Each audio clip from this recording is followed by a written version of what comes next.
Right,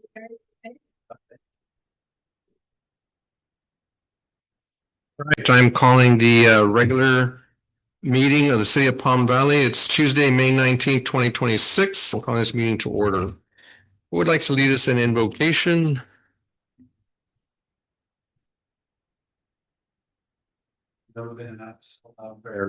But just a reminder, since we've got new folks.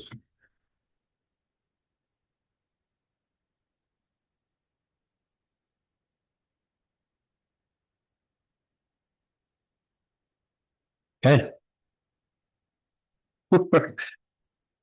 I'll wing it.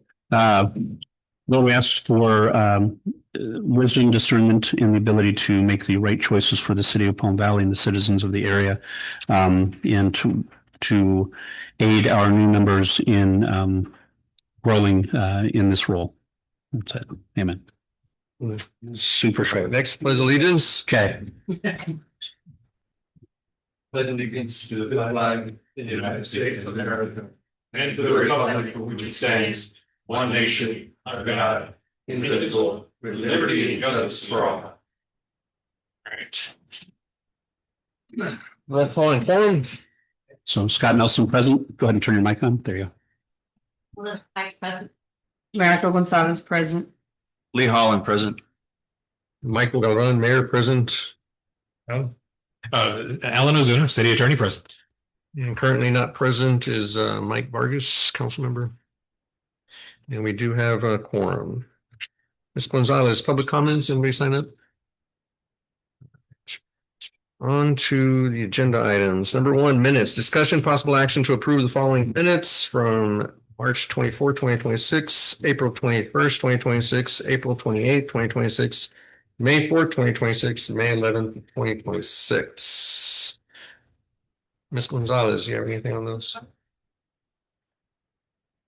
The prior meeting for the closing, I think it was for the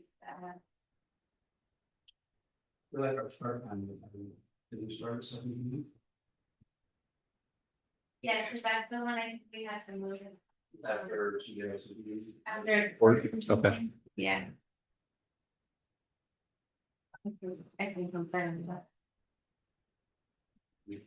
Okay, on page 3, under council discussion, we got Councilmember Borges, Councilmember Scott. You did a lot.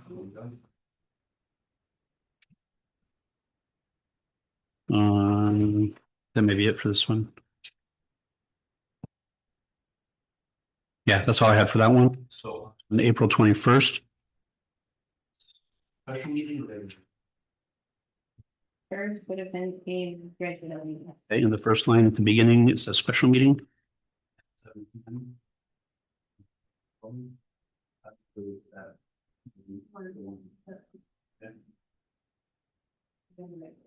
Because in below we say call order, it's just on page 2, near the bottom, it says the town attorney. It should be the city attorney. That's how we've identified him in other spots. On page 4, I'm sorry, by the way, because this is like my nitpicky thing. So you'll hear that a fair amount. Under the bottom box, the motion made by says all in favor say aye. Did Mr. Borges abstain or did he say no? He abstained. Okay. Okay. Yeah. All right, on the next page, under the motion box, it says on page 5.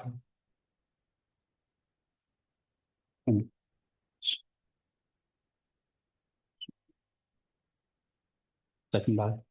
Oh.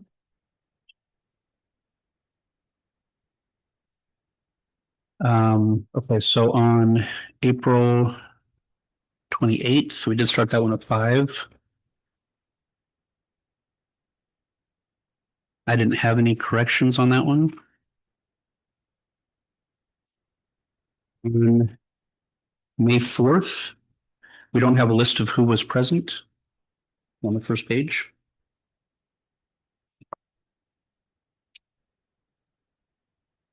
where we usually put it down in that section.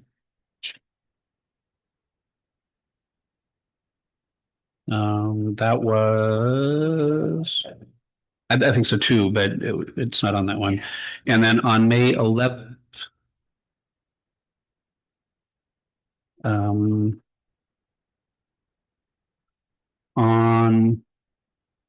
under executive session, I think we didn't have any topics for executive session. So it says executive session action, but there's, I mean, do we need to put it not needed or something like that? As long as as long as the minutes don't reflect an action, if we took no action, then they're accurate. Okay, yeah, okay, right, yeah. perfect. Then those are the changes that I saw. If anybody else had any.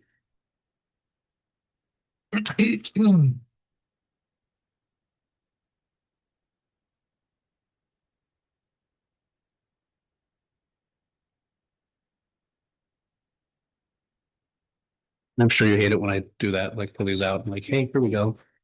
I know it is.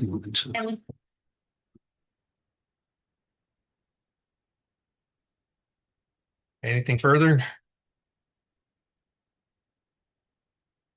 I need a motion. I make a motion, we accept the minutes with the corrections suggested. I have a motion on the table. Do I have a second? A second. I have a motion and a second. All those in favor say aye. Aye. Motion carries. Number 2, STEC Board appointment. Consideration possible action to appoint Palm Valley representative on the STEC Board of Representatives. And this is being presented by Ms. Gonzalez and Mayor Pro Tem Nelson. Yeah. Pitch it. So this is, so STEC is the South Texas Emergency Care Foundation. They run the local, so we contract with. They are a not-for-profit agency, and as such, they've offered seats on their board for the local cities that are participating in their program. I was approached a couple months ago by her, and she said, "Hey, did you know that you have a seat on this board?" I said, "No." So we have someone filling that seat, but I wasn't aware, you weren't aware, so we weren't aware of this person at all. So they've been attending. Who doesn't live here in Palm Valley? Representing Palm Valley, right? And they're not reporting back to this body or doing anything with that. So I work for a hospital, so I needed to make sure that my hospital system did not see a conflict with me engaging as that position. I spoke with the mayor, spoke with Randy, and they felt it was probably reasonable. And my background is I'm a paramedic. I've been teaching paramedics forever and ever. I'm about 37 years in the field, so I've got a little bit of experience doing it. So it made sense that I would be the person to do that. So after many emails and many weeks with my bosses, they did finally send me a note back that said, yes, that there's no conflict of interest. We don't have a problem with that. They blessed it. So that's what we're looking for this group to do. So if you are all okay with that, I'm happy to do that. And if you're not okay with that, you need to do it by all means. Well, It doesn't have to be somebody that's. make a motion that you can continue doing what you're doing. Second. Okay. Okay, so is that a motion? Yes, sir. I have a motion on the table. Second. America, a second. All those in favor say aye. Aye. All right, motion carries. Congratulations. Thanks. Are we missing the chat window just in case somebody wants to ask a question? I want to make sure it's used to seeing that little chat window.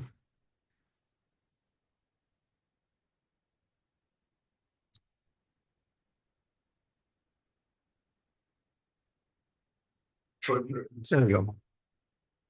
Yeah, let's leave that open like that. Yes.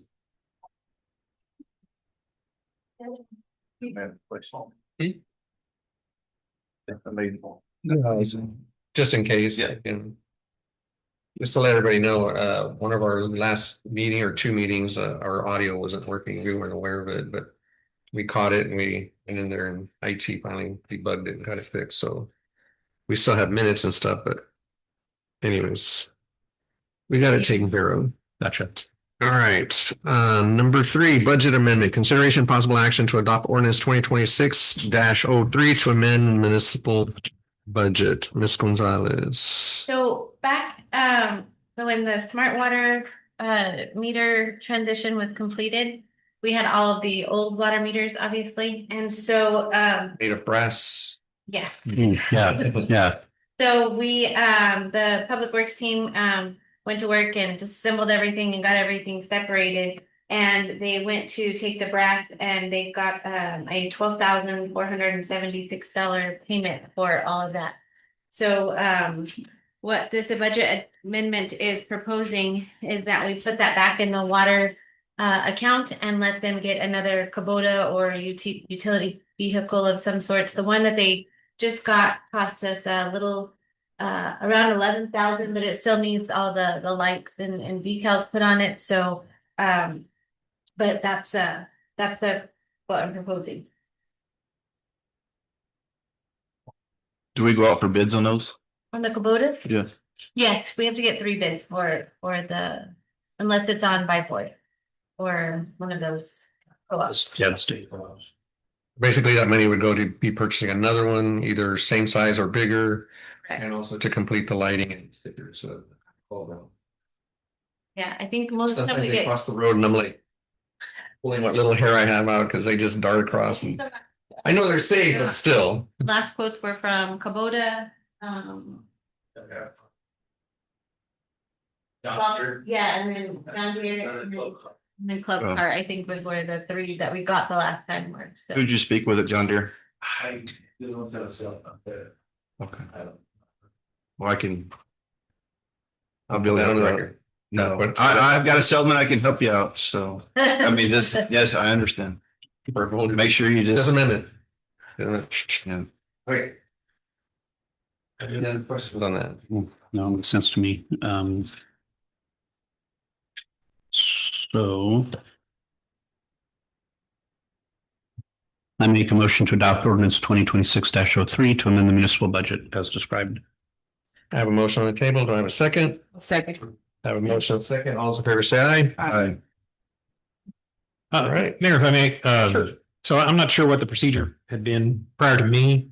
Just wanted to make the council aware, there is a statutory requirement that, on the adoption of an ordinance, that the ordinance be read. In fact, we hear some. Yes, you're right. Now, there is an exception if the council authorizes a reading of the caption of the ordinance as opposed to the whole thing. That's what a lot of cities end up doing.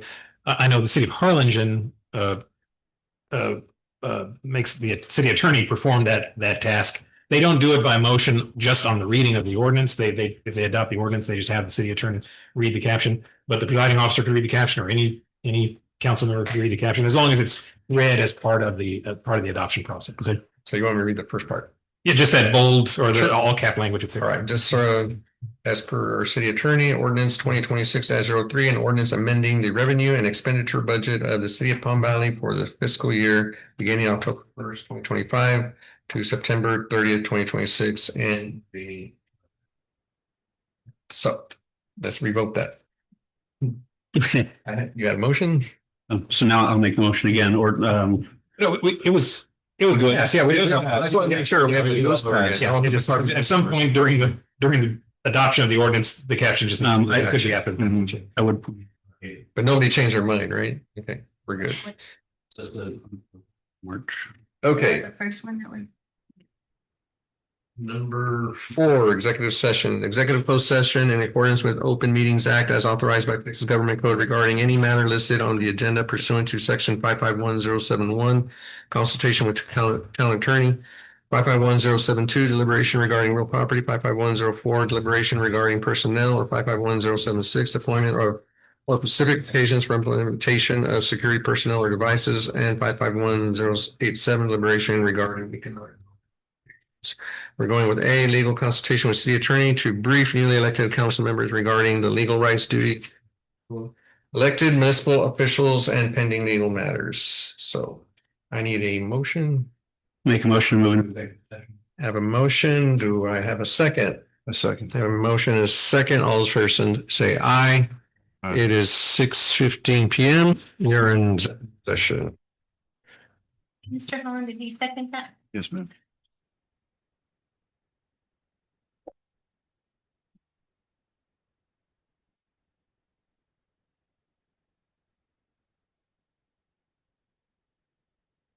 Where's the deposit, right? Yeah, something and then come up with, so get it and then.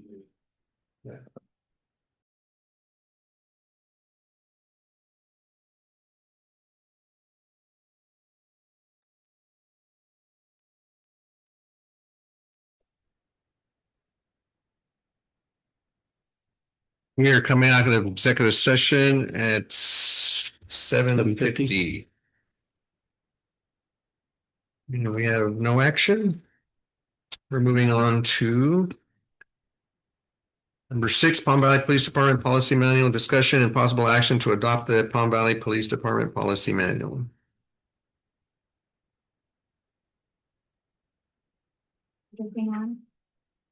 There it is. There we go. All right.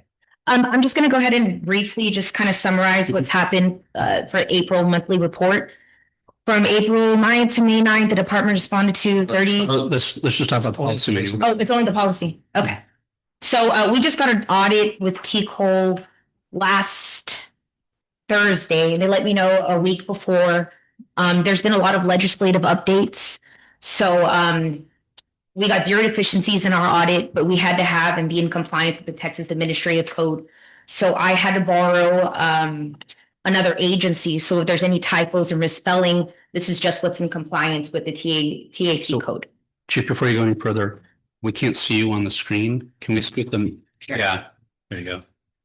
That way other people can. Okay. That's great. Okay, Perfect. there we go. Okay. And so this is just, it's like a template and these are all approved. It's another department. So we just went ahead, I went ahead and just change the names. This is in compliance with TCOL standards and laws. So I just put it up here for the council's revision for changes if needed. So I know you said you got this, it looks like you got it from Rio Hondo. Yes. ISD. Did Ellen have a chance to look at it? No, Okay. no. So It doesn't need to be approved by a governing body, but I just went ahead and submitted it anyway. Sure. But it's probably just good practice to have him at least review it. Yeah. I think he's going to agree with you for probably 99% of it. But there's always the questions that come up. You know, we're looking at it from here and he's looking at it from up here, slightly different. And when he can come up with that, he can offer some maybe guidance. So I was looking at this. There was a couple of things.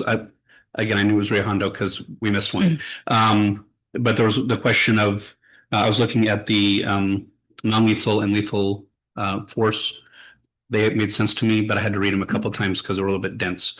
But there's one on like the pursuit policy. And then there's some little, I mentioned this earlier too, there's some formatting hiccups in here that might be worth reviewing with our city administrator, or I'm just zip through them, but definitely will.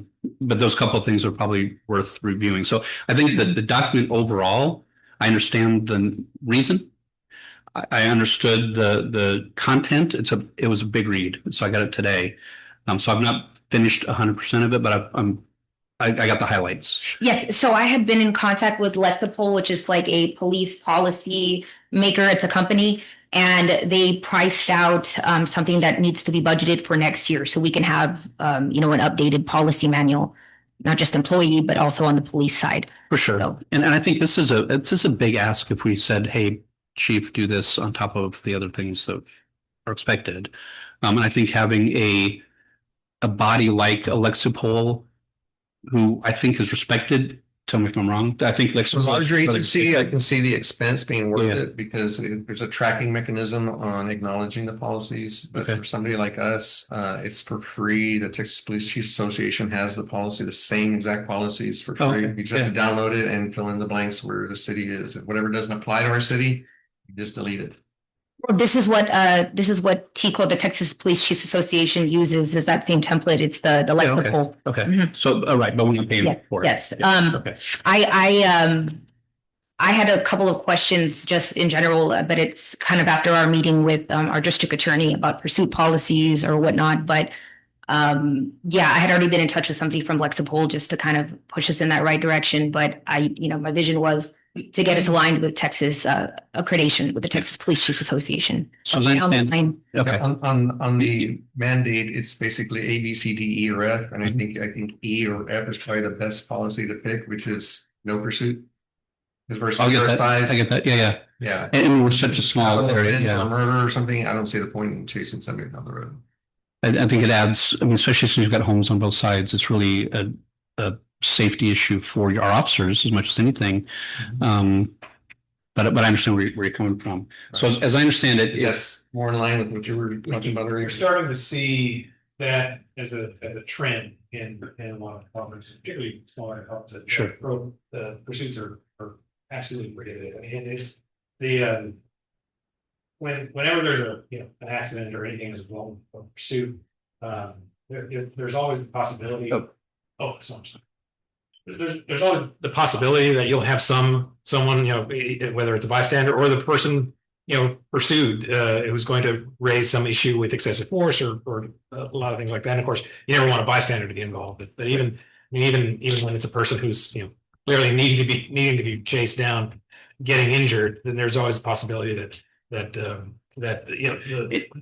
immunity picture is not going to be as clean if you just have a policy that prohibits pursuits, as opposed to lays out a framework under which pursuits can be initiated, maintained, or discontinued. I've handled several cases where as clear as a policy might be, it's just there's just something that happens when they're implemented, when they're actually done. That seasoned, long time officers fail to adhere to all the things that they've been trained on for years and years to follow. And it's just too easy for the plaintiff's attorney to pick apart individualized officer conduct. When it comes to the actual conduct of pursuit.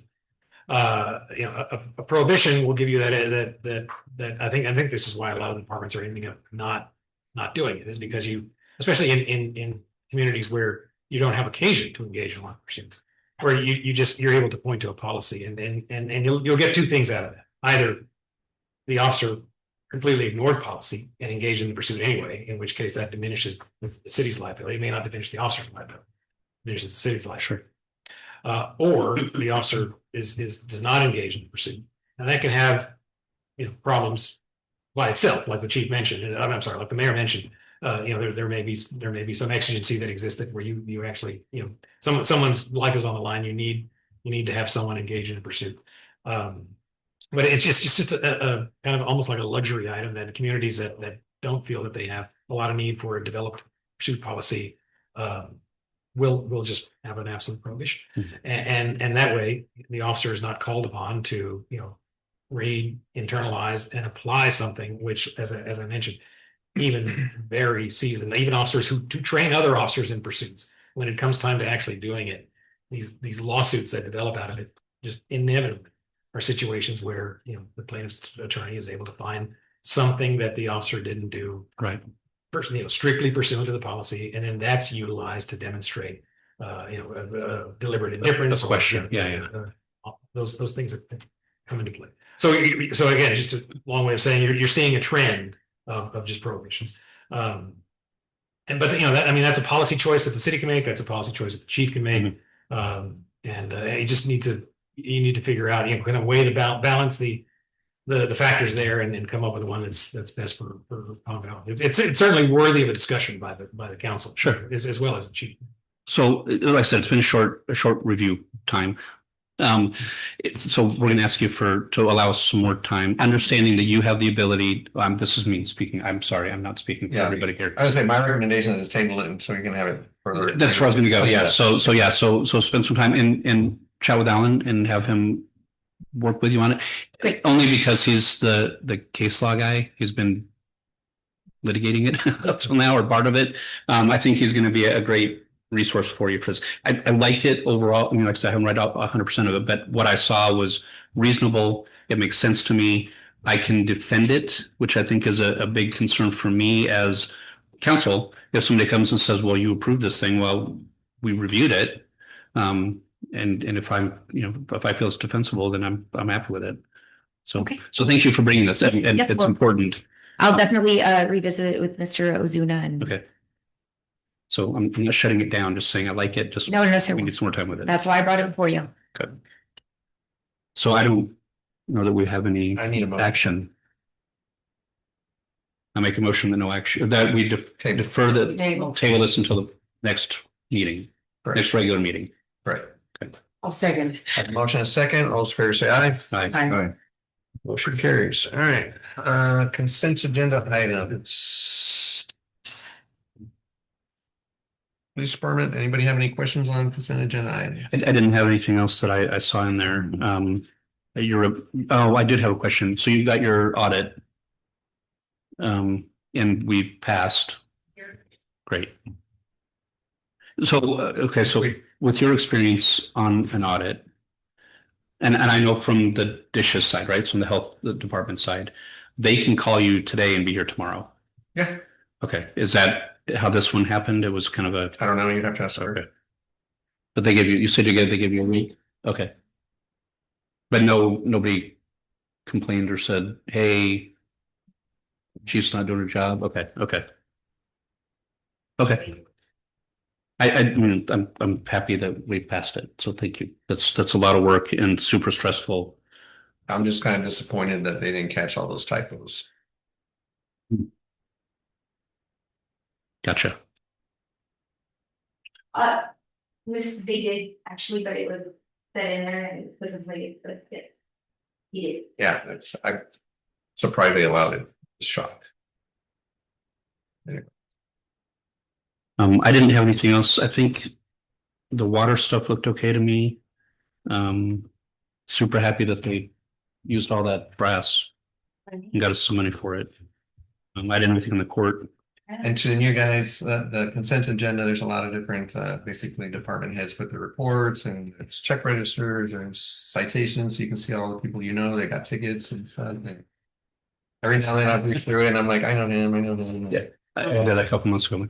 And I can tell you when I first started, I used to get calls asking for help with tickets. I don't do that. I even told Chief I don't do that. And basically they don't call anymore. I guess they're just paying their tickets or getting warrants stuff. And it's not a good practice when they make those calls and ask for help. It's always the best thing just to tell them, no, it's out of your hands. I've told folks, even my Gets you in a lot of steps, trouble. don't use my name to get out of a ticket. If you get a ticket, it's Yeah. yours. I don't know anybody here, so I'm good. Okay, I make a motion to accept the consent agenda as a. I have a motion. Do I have a second? I'll second. I have a motion and a second. All those in favor say aye. Aye. Consent agenda is accepted. Number 8, adjournments. Make a motion to adjourn. I have a motion. Do I have a second? I'll second. I have a motion and a second. All those in favor say aye. Aye. Motion carries. So, and we are adjourned and it is 8:03 p.m.